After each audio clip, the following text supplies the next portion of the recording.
Hoje eu queria refletir um pouquinho em como anda o nosso coração.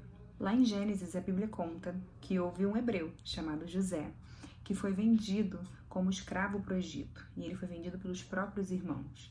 E durante o tempo que ele ficou no Egito, ele ficou muitos anos como escravo na casa de Potifar, que era um homem muito importante lá no Egito. E injustamente ele foi preso e ficou também muitos anos preso em cárcere. Mas o que a história conta é que, independente das circunstâncias que José enfrentou, o seu coração não mudou. Enquanto ele era escravo, ele desempenhava tão bem a sua função que ele chegou a ser o homem responsável por toda a vida, todos os bens de Potifar. E enquanto ele estava na cadeia, ele também desempenhava tão bem as suas funções que ele chegou a ser supervisor do cárcere. Mas a Bíblia diz que um dia Deus se lembrou de José. Faraó teve um sonho que perturbou muito a cabeça dele, mas não encontrou nenhum homem que pudesse interpretar esse sonho. Então, José foi chamado à presença de Faraó para que interpretasse o sonho. Vamos começar a analisar como que era o coração de José.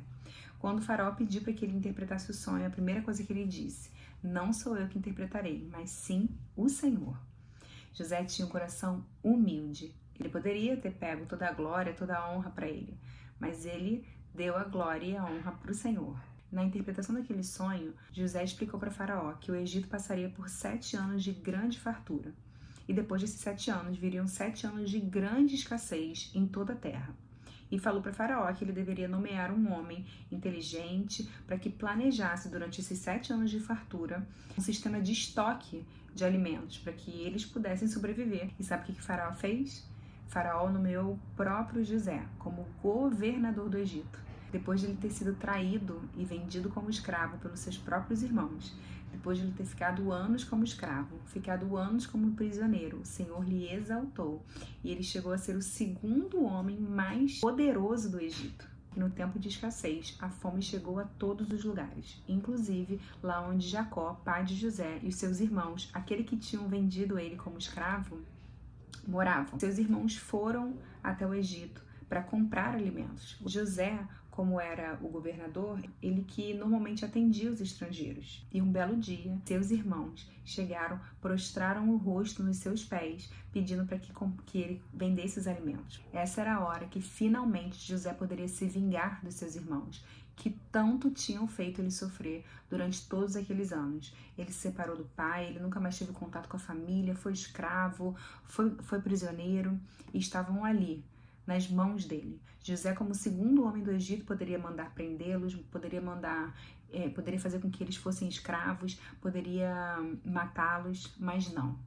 José não deixou nem que eles pagassem pelos alimentos que eles foram lá comprar. Além disso, ele ainda mandou chamar o seu irmão mais novo que não tinha ido, o seu pai e toda a sua família para morarem com ele lá no Egito. Quando eles chegaram lá no Egito, José foi apresentar sua família a Faraó. E antes de apresentar, ele orientou seus irmãos que não mentissem, que falassem a verdade, que eles trabalhavam como pastores de ovelha. Naquela época, essa profissão era uma profissão muito mal vista. E José, com o coração dele novamente, com o coração humilde, pediu para que eles falassem a verdade a Faraó. Que lindo era o coração de José. Primeiro, José tinha um coração humilde. Ele poderia ter pedido toda a glória e a honra para ele quando ele interpretou o sonho, mas ele deu toda a honra e glória para o Senhor. Ele poderia simplesmente não ter falado no que a família dele e todos os antepassados trabalhavam como pastores de ovelha, mas ele fez questão de falar a verdade. Ele em nenhum momento teve vergonha das suas raízes. Ele tinha um coração perdoador.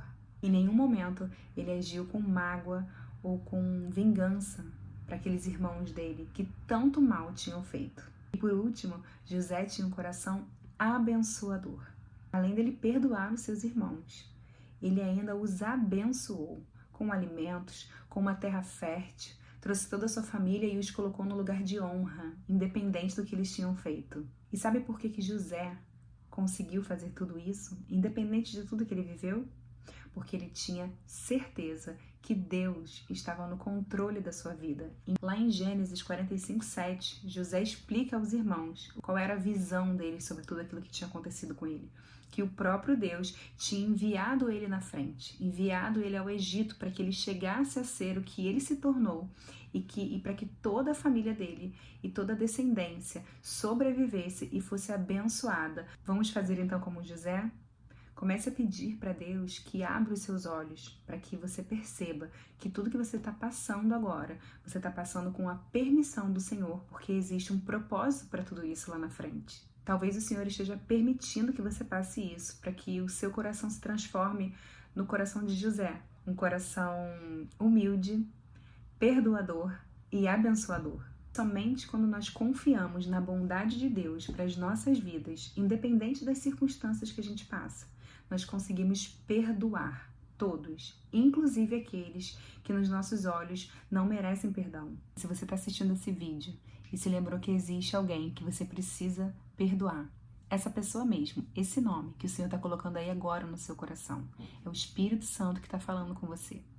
Não espere que essa pessoa te peça perdão para que você perdoe essa Deus para lavar o seu coração de toda a mágoa e declare pela fé que você perdoa essa pessoa. E se possível, entre em contato com essa pessoa ainda hoje e se reconcilie com ela. Peço que o Espírito Santo coloque as palavras certas na sua boca quando você for ter essa conversa. Não espere mais. Declare agora o nome dessa pessoa e que você a perdoa. Liberte o seu coração e a sua mente. Em nome de Jesus. Amém?